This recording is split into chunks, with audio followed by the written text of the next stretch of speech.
Hadirin sekalian, ada pepatah. Ini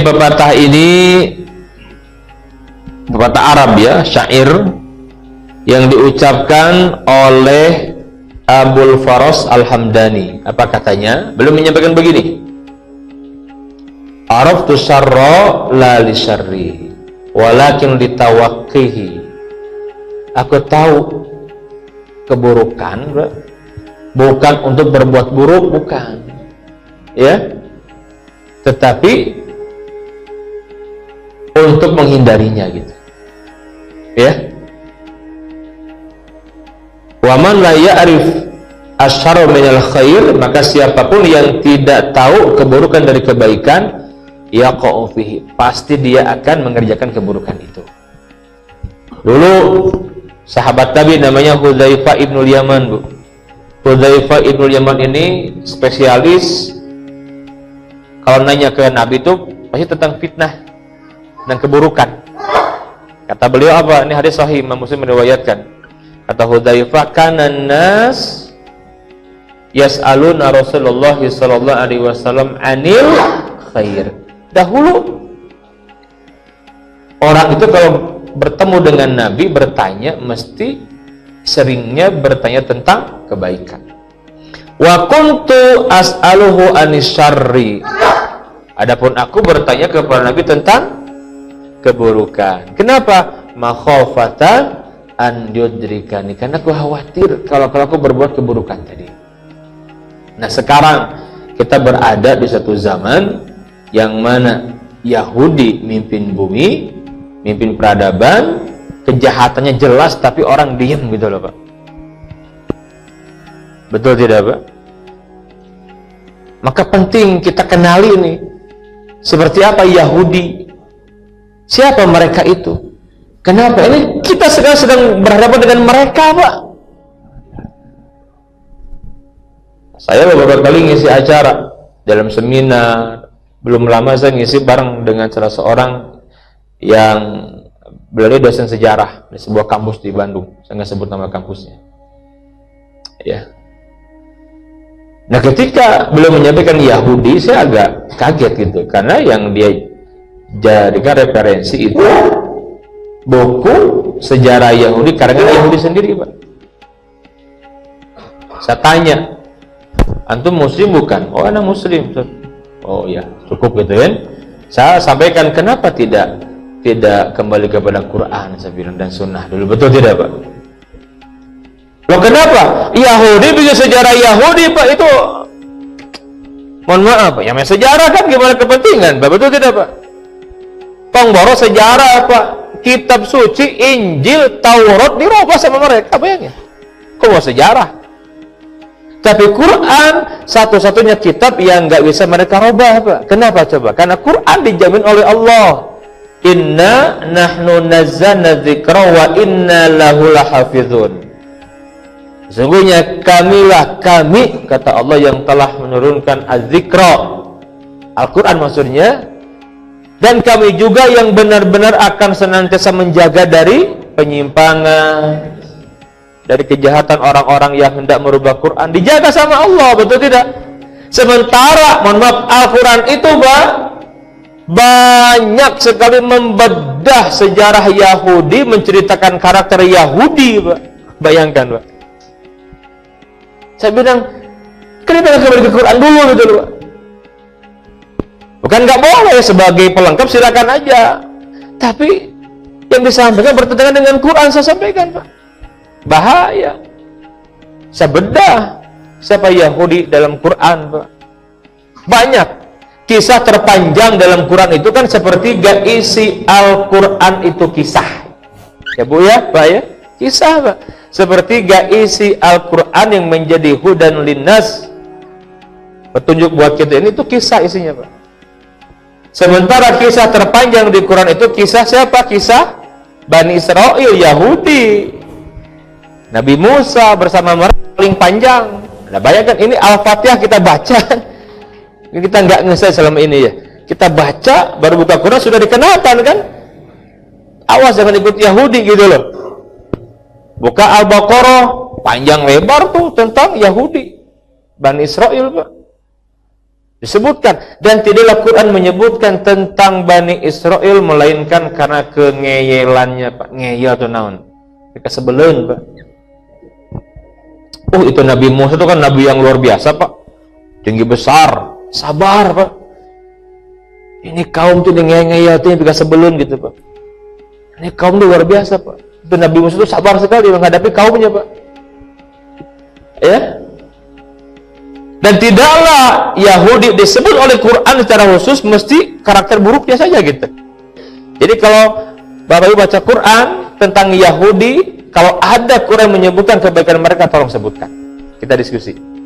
Sepanjang yang saya kaji, saya pelajari dari tafsir dan buku-buku tentang ini, entah itu disertasi atau emang tulisan ulama gitu, semuanya keburukan mereka, Pak. Ini Quran, yakin tidak dengan kebenaran Quran, Pak? Harus yakin, Pak. Kenapa? Ya Allah, Pak.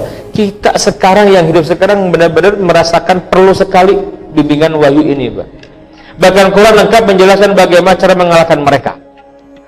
Lengkap Quran. Saya ingin sekali nanti ke depan mungkin kita bahas bagaimana cara mengalahkan Yahudi itu, Pak. Quran jelas sekali, Pak. Di sirah dipraktekkan. Hanya kita memang tadi karena belum kembali ke Quran, sudah sibuk dengan buku-buku mereka, Pak. Quran dulu harusnya, betul tidak? Allah mengingatkan, Pak. Baik. Hadirin sekalian, berbicara tentang Yahudi, Bani Israel, kalau sekarang, Pak, kalau sekarang nih, ini nggak bisa dipisahkan dari ini, Pak. Nih.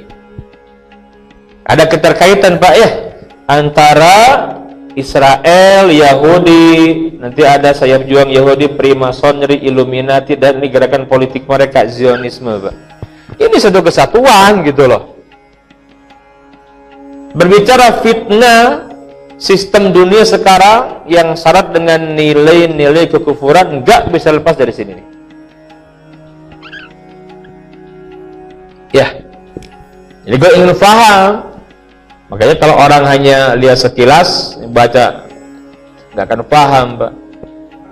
Nanti kita dituduhnya cocokologi lagi. Ya, ini karena orang nggak ngaji, jahil, Pak. Udah jahil morokab lagi jahilnya gitu kan. Ya, harus paham itu. Quran tuh menegaskan, Pak. Mudah-mudahan waktunya sampai. Kalau siap mendengarkan, saya akan bahas semua ya. Sepakat sampai jam berapa? Intinya sebentar lagi, Pak. Boleh, Pak? Sedih tuntas. Mudah-mudahan sampai, insya Allah ya. Saya tidak ngantuk lah. Yang ngantuk nanti tidur saja. Baik, kita lihat dulu, Pak. Bicara tentang Yahudi, kalau sekarang nih, tentu kita harus bicara Israel. Bicara Israel, Yahudi, nanti ada sayap juang mereka. Ini organisasi tua rahasia yang sangat berbahaya dan sudah ada di negeri kita. Sudah lama, sekarang bangkit, itu saja. Ya, yaitu Freemasonry dan Illuminati, Pak. Oh, ini organisasi yang sudah tua, Pak.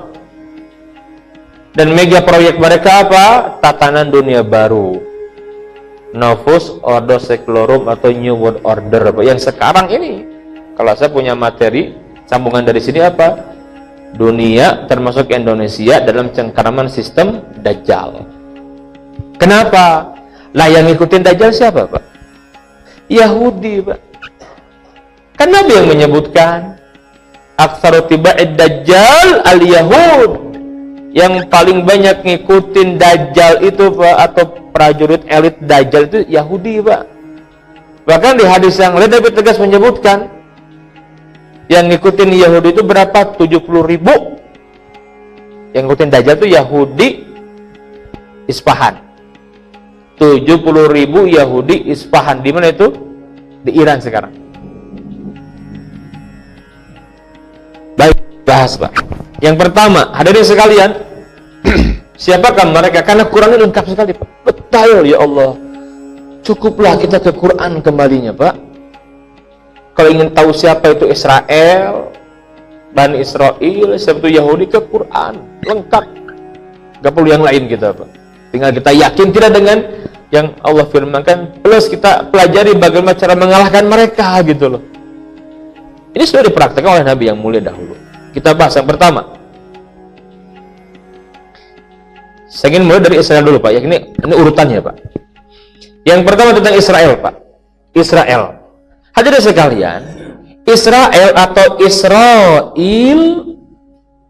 itu awalnya itu adalah nama lain dari Nabi Yakub. Penting ya kita pahami, karena ini bagian makar mereka juga. Karena negara mereka dikatakan Israel itu makar mereka juga untuk nipu kita, Pak.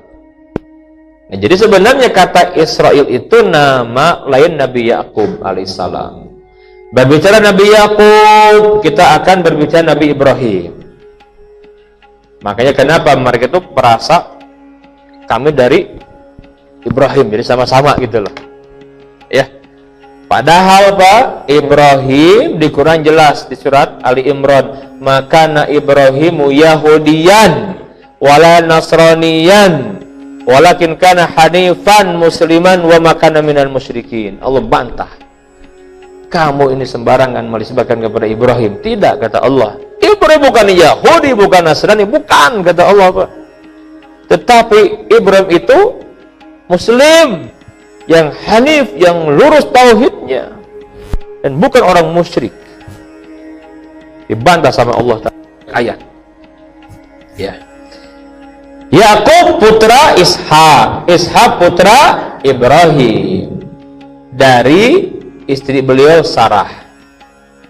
Nah, nanti Nabi Yakub itu punya anak 12 yang disebut dengan Al-Asbab atau Bani Israel, anaknya Israel. Nah, itu ya. Itu awalnya, Pak. Ini kata Israel disebut di Quran. Banyak ayatnya, nggak mungkin dibahas semua nih diantaranya, Pak. Ini surat apa nih? Surat Maryam ya, ayat yang ke-57 disebutkan. Ada kalimat ulaikal ladzina an'amallahu alaihim minan nabiyyin min dzurriyyati Adam wa mimman hamalna ma'a Nuh wa min dzurriyyati Ibrahim wa Israil. Ada ya? Wa Israil disebutkan di sini. Ya. Wa mimman hadayna wajtabaina idza tutla alaihim ayatul rahman kharru sujjadan wa bukiya. Mereka itu adalah orang-orang yang telah diberi nikmat oleh Allah, yaitu para nabi dari keturunan Adam dan dari orang-orang yang kami angkat bersama Nuh dan dari keturunan Ibrahim dan Israel. Nah, itu siapa maksudnya? Nabi Yakub. Disebut Israel, disebut di Quran. Banyak, Pak, nggak mungkin semua. Lagi nih biar tambah mantap di surat Ali Imran ayat 93. Allah menegaskan, kullu ta'ami kana hilal li bani Israil. Semua makanan adalah halal bagi Bani Israel illa ma harrama Israilu ala nafsih. Dan lagi disebut Israel di sini, kecuali ya melainkan makanan yang diharamkan oleh Israel, Yakub maksudnya untuk dirinya. Itu di Quran disebutkan. Hadis Nabi banyak, ini diantaranya. Suatu hari Nabi diskusi sama orang Yahudi di Madinah, Pak. Karena ngebahas, nah sahabat mereka tuh paling bangga sekali dengan terahnya gitu loh. Nabi bertanya kepada mereka, kata Nabi yang mulia apa? Hal ta'lamuna anna Israila Yakub? Kalian tahu tidak bahwa Israel itu adalah nama Yakub? Naam. Oh iya kami tahu. Kata Nabi, Allahumma syahad, ya Allah saksikan. Ya. Dan para ulama sepakat seperti ya Syekh Asy-Syaukani dalam kitab Fathul Qadir, ittafaqal mufassirun ala anna Israila huwa Yaqub ibn Ishaq ibn Ibrahim alaihimussalam. Jadi semua ulama ahli tafsir sepakat bahwa Israel itu adalah Yaqub ibn Ishaq ibn Ibrahim alaihissalam.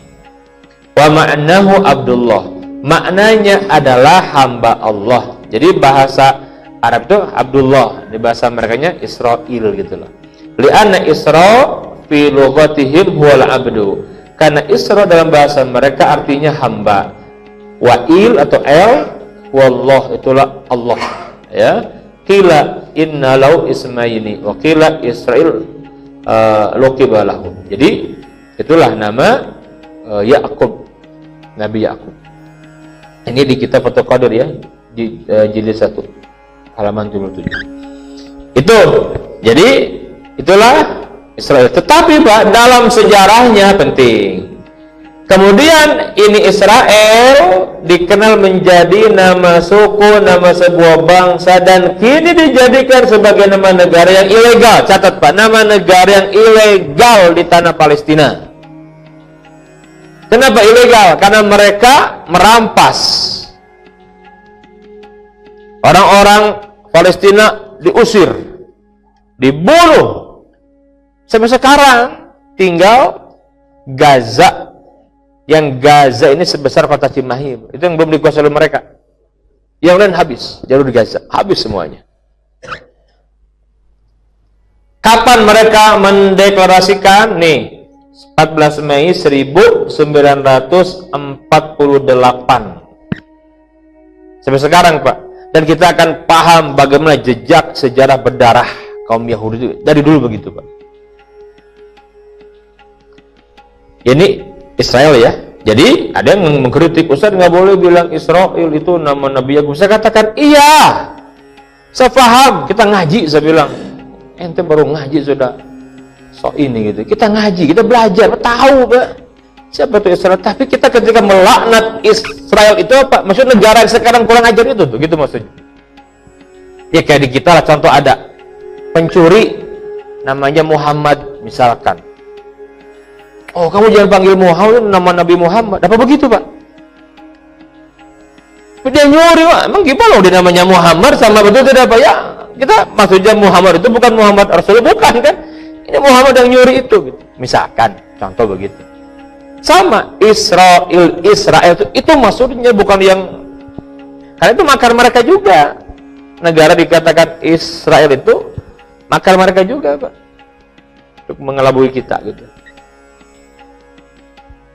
Ilegal ya, dan sekarang ilegal mereka. Sekarang kita kaji Yahudinya Pak. Yahudi ini pada awalnya adalah nama suku yang nisbatnya kepada salah seorang putra Nabi Ya'qub. Ya, yang dalam perjalanannya Yahudi menjadi agama yang dianut oleh bangsa Israel dan diklaim sebagai pengikut Nabi Musa dengan kitab suci mereka, Taurat, yang sekarang sudah tidak asli lagi. Itu Yahudi Pak. Ya, rasis mereka apa? Makanya identik sekarang bicara Israel, Yahudi Israel begitu. Karena memang Israel ini mengharuskan agama yang dianutnya Yahudi, dan Yahudi hanya untuk bangsa Israel gitu. Jadi mereka memang nggak ada ambisi meyahudikan selain mereka, nggak ada Pak, nggak ada. Beda dengan Nasrani. Jadi nggak ada orang Yahudi punya misi misionaris, nggak ada. Kenapa? Karena selain Yahudi nggak akan diakui, harus darah Yahudi gitu loh Pak. Dan nggak banyak, Yahudi itu nggak banyak Pak. Dalam sebuah penelitian saya baca bukunya Dr. Adian Husaini. Ini seorang yang ahli sekali bab ini, karena dia mengkaji tentang Yahudi Pak. Bikin tesis, disertasi tentang itu. Beliau menyampaikan Yahudi sekarang ini jumlah di dunia ini sekarang kurang lebih 14 juta. Yahudi itu nggak banyak Pak. Tetapi luar biasa gitu ya, menguasai semua gitu Yahudi itu Yahudi ya. Kayak kita bedah karakter Yahudi. Jadi kalau ingin lebih panjang seperti apa mereka, ya baca surat Al-Baqarah lah, silahkan. Ngeyelnya mereka tuh kepada Nabi Musa luar biasa Pak. Di surat Al-Baqarah, Ali Imran, Al-Maidah, semua banyak. Bahkan di juz amma saja ada tuh kisahnya. Ya. Baik, kita bedah karakter Yahudi. Tidak mungkin semua, yang inti saja. Hadirin sekalian, karena sekarang peradaban kaum Yahudi, maka penting kita bedah watak, karakter, Yahudi di dalam Quran seperti apa. Kita lihat. Yang pertama, orang-orang Yahudi ini Pak sangat keras permusuhannya kepada orang beriman. Ini penting sekali. Yahudi ini. Kita lihat mana dalilnya ini dia. Surat Al-Maidah ayat 82, faqala ta'ala la tajidanna asyaddan nasi adawatan lil ladzina amanul yahud wal ladzina asyraku. Sungguh kamu akan dapati orang-orang yang paling keras permusuhannya kepada orang-orang yang beriman. Siapa? Yahudi, Pak. Kenapa benci sekali, Pak? Begini kisahnya. Kan mereka itu menanti datangnya Nabi akhir zaman. Itulah yang mendorong mereka hijrah, Bu, dari negeri Kanaan, Mesir dan Palestina ke Yathrib atau Madinah. Lama di sana mereka itu. Ada kabilah Bani Qainuqa, Bani Nadir, Bani Quraidah, ada Yahudi Khaybar gitu. Datang ke Yathrib mereka, Pak. Oh, mereka sering cerita, Pak, akan ada Nabi akhir zaman. Mereka kenal sekali. Quran menggambarkan mereka ya'rifunahu kama ya'rifuna abna'ahum, kata Allah. Si Yahudi Nasrani itu kenal Nabi loh, seperti mereka mengenali anak-anak mereka gitu. Karena saking detail di Injil disebutkan dan di Taurat. Muncullah Nabi akhir zaman itu. Hijrah ke Madinah. Ternyata Nabi ini bukan dari Bani Israel. Itu saja, Pak. Dilihat dari Ismail, putra Ibrahim dari Hajar. Kata mereka Hajar itu Buddha. Wah, ini nggak benar gitu mereka itu. Semenjak itu maka mereka benci, bahkan mereka musuh kepada Nabi dan umat Islam. Terus maka Quran turun, maka pengkhianatan mereka lakukan. Ya. Jadi kalau kita imannya benar, pasti akan dibenci mereka, itu saja. Ini Quran, Pak, harga mati saya yakin dengan Quran, Pak. Saya nggak yakin dengan tulisan mereka yang, mohon maaf, sejarah bisa di gimana yang nulis. Ini Quran masalahnya, Pak. Kita mengaji, kita baca setiap saat. Yang kedua, Yahudi dibedah di Al-Quran tidak akan pernah rela dan senang dengan umat Islam sampai umat Islam mau melepaskan agamanya, alias murtad, Pak. Ini dalil yang tadi. Walan tardu ankal yahudu walan nasara hatta tattabi'a millatum. Orang Yahudi, orang Nasrani tidak akan senang kepada kamu hingga kamu ikut agama mereka. Berikutnya, Yahudi ini, Pak, suka mengingkari ayat-ayat Allah, bahkan membunuh para nabi. Bayangkan. Masih digandengkan di Quran itu banyak ayat, ini paling banyak ayat ngebahas ini. Ingkar kepada ayat-ayat Allah, wahyu gitu diingkari, kan membunuh nabi, Pak. Itu hobi mereka. Hobinya bunuh nabi, bayangin. Dia banyak, Pak, dalilnya. Di surat Ali Imran, di Al-Baqarah juga ada, di banyak tempat. Lihat kalimatnya, Pak. Di sini ya. Mereka diliputi kehinaan di mana saja mereka berada. Duribat alaihimuz zillatu aina ma thuqifu illa bihablim minallah wa hablim minan nas. Kecuali jika mereka berpegang kepada tali agama Allah dan tali perjanjian dengan manusia. Waba'u, dan mereka ya mendapatkan kemurkaan. Bighadabin minallah, dari Allah. Wa duribat alaihimul maskana, dan mereka diliputi kerendahan. Di ayat yang disebutkan mereka itu, Pak, terhina, terusir, enggak pernah punya tanah air. Setelah mereka durhaka, membangkang, ini nggak punya tanah air, Pak. Sekian lama. Nah, saya sekarang kan kata, boga tanah air di Palestina, kan hasil ngarampas dia, Pak. Makanya nggak akan tenang. Apa mereka tenang? Enggak, terus-terusan konflik terus, nggak tenang mereka. Kenapa? Zalika bi annahum, yang demikian itu karena mereka yakfuruna bi ayatillah, mereka itu ingkar, kafir kepada ayat Allah. Wa yaqtulunal anbiya'a bighairi haqqin. Ya. Dan mereka itu membunuh para nabi, Pak. Ya, tanpa alasan yang benar. Zalika bima asaw wa kanu ya'tadun, yang demikian itu disebabkan mereka durhaka dan melampaui batas. Sejarah panjang. bagaimana Nabi Rasul diutus kepada Bani Israel banyak sekali, Pak. Di antara 25 nabi yang kita imani ya, namanya yang disebut di Quran, itu yang dibunuh oleh mereka itu Nabi Zakaria, Nabi Yahya, bahkan Nabi Isa pun juga mereka yang ingin membunuh. Betul tidak? Tapi Allah angkat ke langit, nanti akan turun di akhir zaman Nabi Isa. Siapa otaknya? Mereka Yahudi itu. Ya. Bahkan Nabi Muhammad 3 kali nih, Nabi Muhammad tuh akan dibunuh oleh Yahudi 3 kali, Pak. Tapi gagal. Kita lihat yang pertama, Yahudi Bani Nadir dalam klausul perjanjian atau wasiqatul Madinah, piagam Madinah tertulis ketika ada yang terbunuh sampai ada pembunuhan dan tanggung jawab orang Madinah, maka patungan untuk bayar diatnya gitu loh. Satu hari itu terjadi, Nabi minta, datang Nabi ke Bani Nadir, ayo bayar patungan untuk bayar diat. Kata mereka, "Tayyib ya Abul Qasim," baik. Abul Qasim itu panggilan Yahudi kepada Nabi. Datang ke dalam, pada dalam mereka bilang begini, ngapain kita bayar, nggak usah. Gini, kita bunuh Muhammad. Kita bunuh, ya kita bunuh Muhammad. Kita cek, benar gak dia itu Nabi? Kalau dia Nabi pasti akan diberikan wahyu oleh Tuhannya. Ya, kalau enggak, wah kita coba aja gitu. Bayangkan isengnya Yahudi bunuh Nabi, Pak. Naik ke atas, Pak, benteng kan. Udah tiumpakan, Allah kirim malaikat Jibril, nggak jadi. Selamatlah Nabi. Takutnya Yahudi, Pak, turun manggil, ya Abul Qasim, kemari katanya. Kan kita belum ngasih duit, kok udah pergi kamu. Nabi nggak jawab, Pak. Sahabat kadang tahu. Datang di Madinah, Nabi jelaskan. Kata sahabat, ya Rasul, kenapa engkau pergi tanpa pamit dulu? Kata Nabi, Allah turunkan Jibril memberitahu kepadaku, mereka hendak membunuhku. Kita akan usir mereka gitu.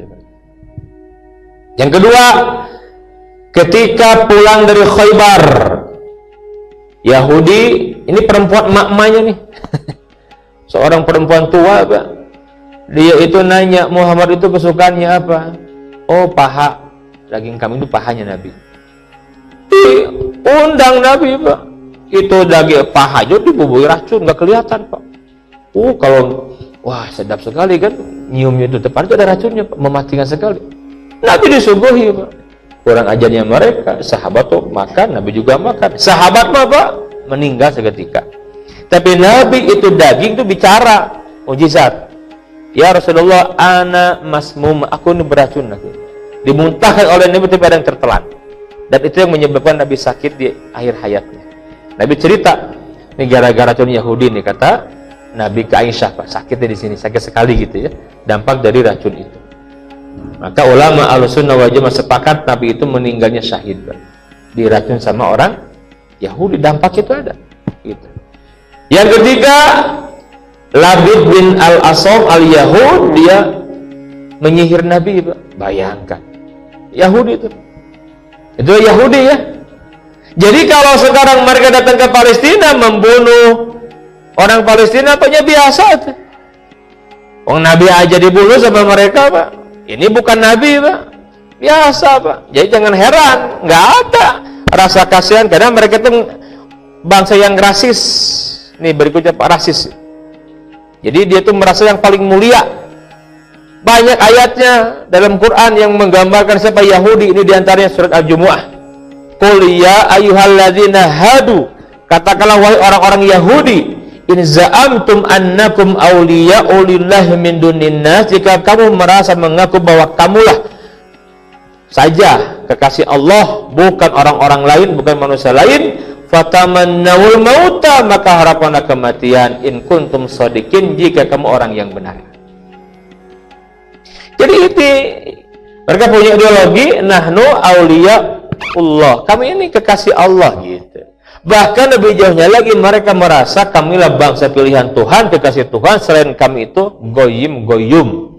Apa itu? Binatang ternak berwujud manusia. Kita ini dikatakan binatang oleh mereka. Jadi jangan heran. Itu Yahudi. Kata Allah, wala yatamannawnahu abadan bima qadamat aydihim. Mereka itu tiada akan mengharapkan kematian selama-lamanya disebabkan kejahatan yang telah mereka buat. Bohong, hanya ngomong saja mereka itu. Ya. Berikutnya Pak, Yahudi itu selalu menyembunyikan kebenaran. Yahudi Pak. Ya. Tahu mereka, tapi nggak mau ngikuti. Makanya Allah murka kepada itu begitu, karakter seperti ini Quran menyebutkan. Dalilnya nggak perlu dibahas semua ya. Dalilnya nih Al-Baqarah 146, silakan nanti di rumah dibaca. Kemudian Yahudi sangat sulit menerima kebenaran Islam yang Yahudi Pak.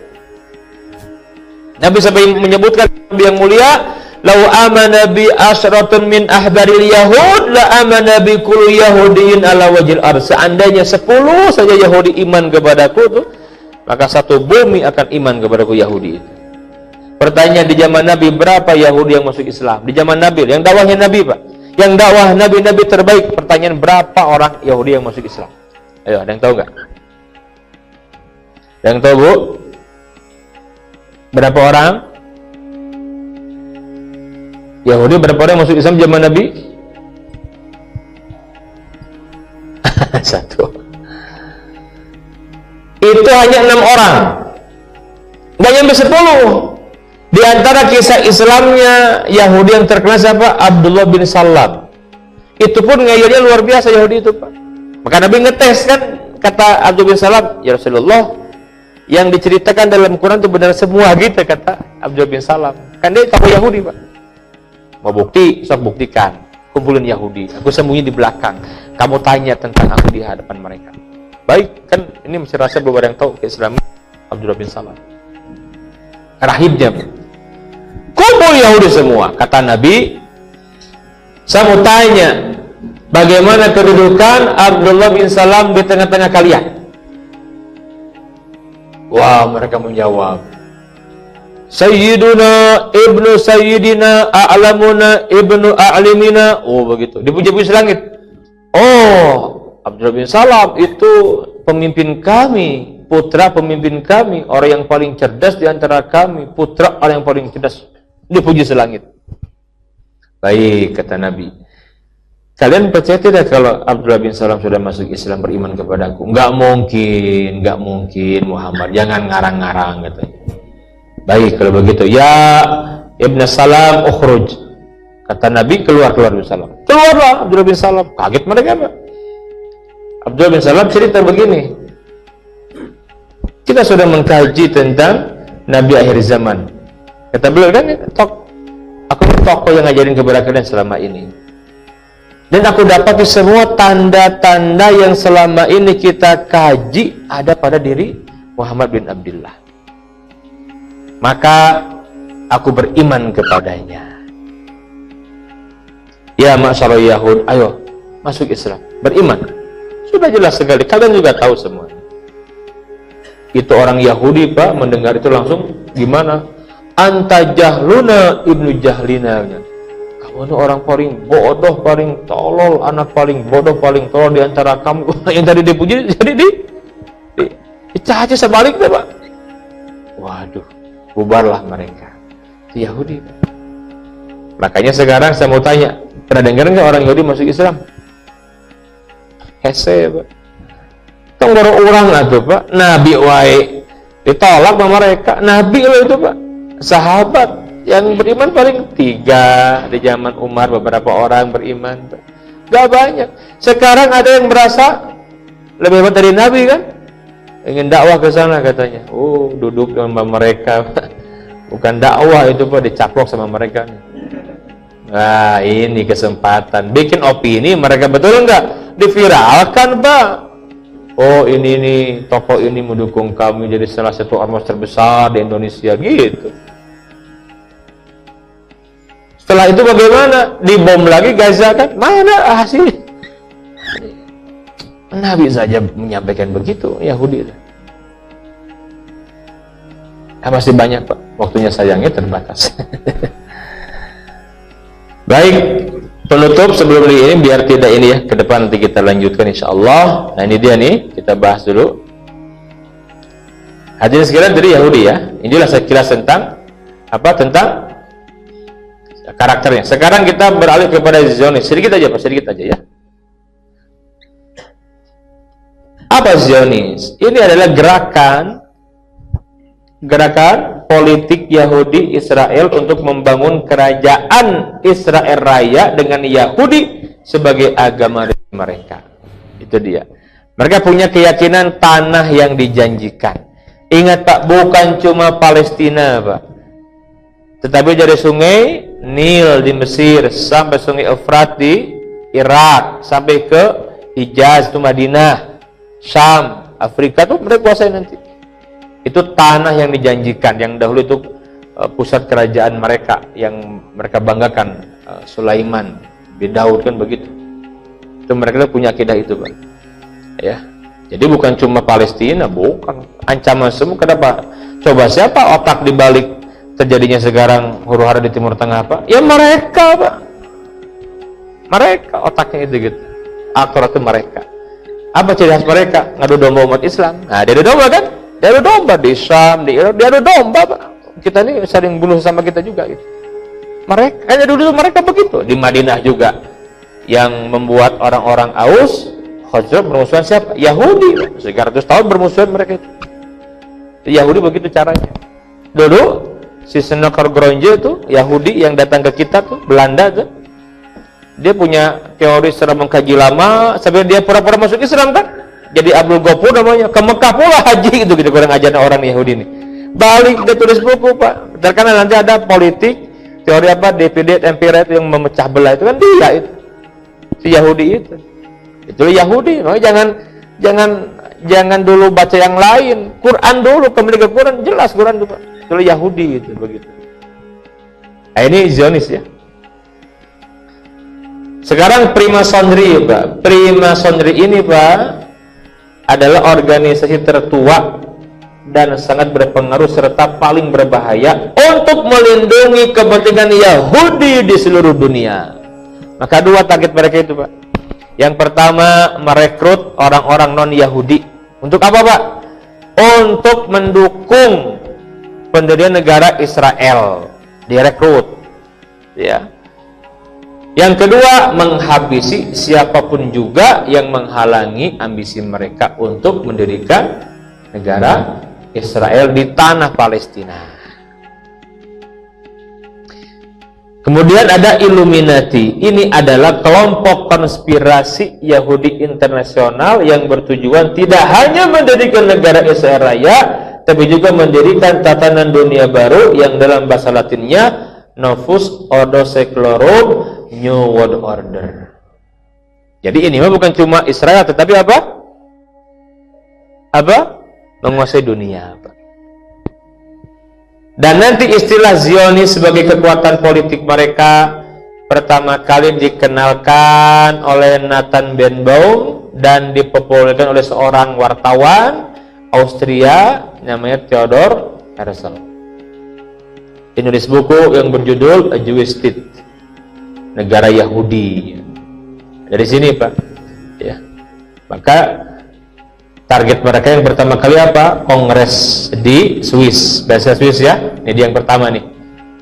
Nah nanti Pak, dari kongres ini nih yang dipimpin oleh Theodor Herzl itu, mereka punya kesepakatan namanya apa? Protokol Zionis atau The Protocol of Zion.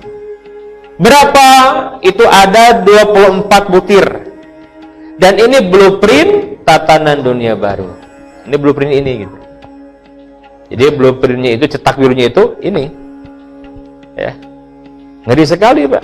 Jadi yang sekarang terjadi nantilah ke depan. Kalau Bapak baca protokol Zionis Pak, yang bocor ya nggak ada yang kebetulan. Mereka rahasia. Bagi Allah nggak ada yang rahasia, betul tidak Pak? Buat bocor saja Pak. Sehingga Syiah sarwa. Sekarang gimana mau rahasia? Nggak ada yang rahasia, betul nggak? Dunia milik Allah Pak, dibuat saja. Tokohnya masuk Islam kan begitu mudah. Ya cerita kan, iya saya ketemu langsung sama tokoh Syiah Pak di Mekah 2014. Saya bawa dai se-Indonesia sekitar 30 orang perwakilan ormas datang ke Mekah, kita dorong di sana Pak. Nah waktu itu belum lama di Mekah itu ada namanya Muassasah Ruhamau Bainahum. Dia yang mimpinnya itu siapa Pak? Itu. Jadi dia dulunya orang Syiah Pak, dari Iran, sudah nyampe kedudukan ayatullah. Kan itu tinggi sekali, Pak. Di tengah perjalanan dia masuk, ya katakan dia cerita, ya saya masuk Islam lagi lah, kata dia gitu. Ke Sunni gitu loh. Dikejar, mau dibunuh, Pak. Minta soka politik, yang ngasih Saudi. Balik ke Saudi, di Saudi dia menjadi dosen di Ummul Qura, dan dia bikin yayasan di Mekah, Ruhama Ubainahum. Dia cerita semuanya, kita tahu, oh dari Mekah gitu. Sama juga, Pak. Nah dulu ini bocor, Pak. Ya, jadi bocor kemana? Kepada seorang pendeta Rusia. Dia terjemah apa sih isi ini gitu. Oh, ngeri juga isunya, Pak. Karena ini ancaman bukan untuk umat Islam, untuk dunia ancaman ini, Pak. Ya, seperti apa? Protocol of Zion. Nah, ini kita bahas nantilah. Ini cetak biru blueprint tatanan dunia baru sekarang. Dan itu semua merupakan ujian keimanan buat kita. Karena mereka lewat protokol of Zion menguasai dunia sekarang dengan semua aspeknya, Pak. Dan itu merupakan ujian buat kita. Karena semuanya sistem yang dibuat mereka syarat dengan nilai-nilai kekufuran, ujian buat kita umat Islam. Jelas ya? Kenapa? Itu mimpi besar mereka. Tapi kita beriman dengan yakin. Kenapa? Saya tutup dengan ini ya. Karena Nabi yang mulia memberikan kabar gembira kepada kita semua. Apa kabar gembiranya? Bahwasannya akan ada perang di akhir zaman antara Muslim melawan Yahudi, Pak. Nabi bersabda, la taqumus sa'ah, kata Nabi itu, gak akan terjadi kiamat hatta yuqatilal muslimun al-yahud, hingga orang-orang Islam berperang melawan Yahudi. Fayaqtuluhumul muslimun, dikejar orang-orang Yahudi oleh orang Islam, kalah mereka. Hatta yahtabi al-yahudiyu min wara'il hajari awis syajar, sampai orang Yahudi tadi itu sembunyi di balik dinding, di balik batu, di balik tembok, di balik pohon. Fayaqulul hajar awis syajar, itu dinding, tembok, batu, pohon bicara begini, ya Abdullah, ya Muslim, ya Abdullah, wahai Muslim, hamba Allah. Ada Yahudi, ada orang Yahudi di belakangku. Ta'al kemari, bunuhlah dia, ilal gorkod, kecuali pohon gorkod, fa innahum min syajaril yahud, karena pohon gorkod pohonnya Yahudi.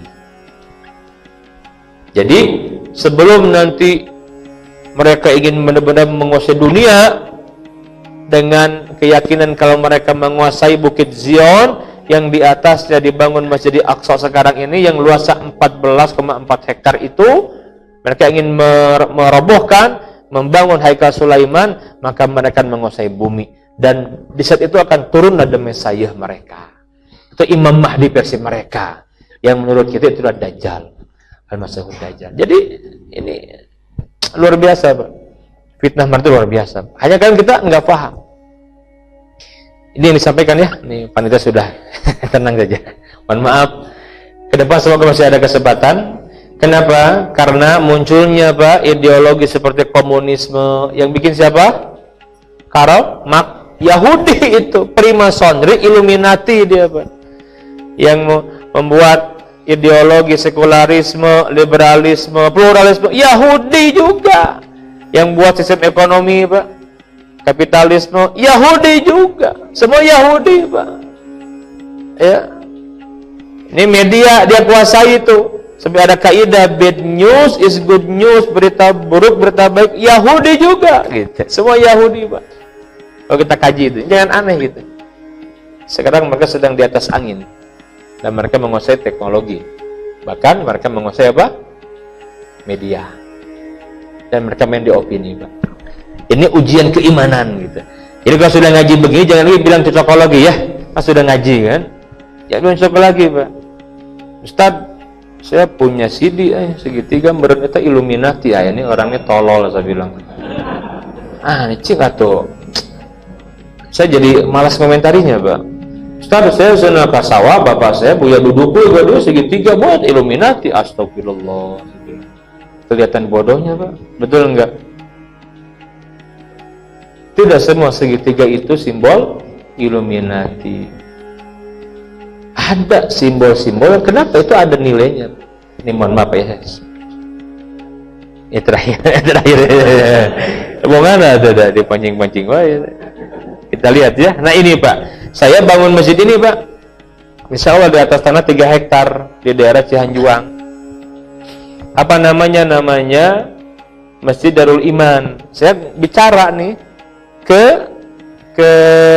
tetangga saya, sahabat saya, arsitek yang mendesain Masjid Darul Tauhid juga gitu ya, arsitek. Tetangga, dia dulu pengusaha Pak, tapi dia hijrah lah gitu saja. Sama aja yang Islam lah gitu. Jadi kalau ngedesain itu dia mah gratis, nggak usah bayar, saya desainkan mau apapun juga, masjid segala saya yang bikinkan gitu. Tetangga saya di Cianjur di komplek. Saya bilang, Pak Haji, saya ingin masjid yang memadukan Masjid Nabawi dan Masjid Aqsa atau Qubatus Sahraq, bukan ikon Palestina lah, Madinah gitu. Oh ya, terus apa lagi? Kenapa? Kata beliau, karena saya beri nama Pak, wilayah ini saya kasih nama Kampung Hijrah gitu namanya Pak. Kampung Hijrah, pesantren Umar bin Abdul Aziz Tahfidz dan Tafaqufiddin. Yayasannya Hijrah Nabawiyah, nama Masjid Darul Iman. Kenapa? Karena saya ingin ini masjid menjadi ruh hijrah dan semangat untuk jihad di akhir zaman, saya bilang. Karena bicara akhir zaman ya Palestina. Cerita banyak. Mangga Ustaz, beri waktulah seminggu atau 2 minggu. Mangga bikin Pak. Beres ketemu kan. Ustaz, kumaha cocok tuh? Oh, saya bilang, "Meski cocok." Kenapa? Ada ceritakan ya kan, tadi Ustaz bilang katanya Madinah kan, ini akan Madinah ya banyak. Ini kieu lah dan kota dan inilah gitu. Kenapa Aqsa Palestina ini nih, Qubatus Sahraqnya ini nih? Kan orang khas mengenal tuh ada kubah ini gitu. Jadi ada nilai ya Pak. Nggak mungkin orang yang bikin itu nggak ada apa? Jadi dia bilang nggak mungkin. Betul nggak? Nggak mungkin Pak.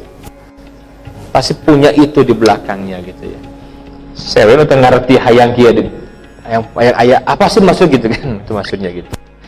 Baik hadirin sekalian, mudah-mudahan kita semua bisa lebih waspada karena kita sehari semalam 17 kali ya minta kepada Allah, ihdinas siratal mustaqim siratal ladzina an'amta 'alaihim ghairil maghdubi 'alaihim waladdallin. Ya Allah, tunjuki kami jalan yang lurus, jalannya para nabi, para sahabat, syuhada solihin atau Islam.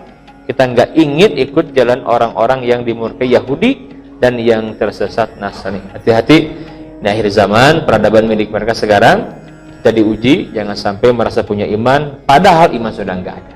Allah alam bisawab. Demikian yang disampaikan. Fa'tabiru ya ulil albab. Subhanakallahumma wa bihamdika asyhadu an la ilaha illa anta astaghfiruka wa atubu ilaik. Assalamualaikum warahmatullahi wabarakatuh.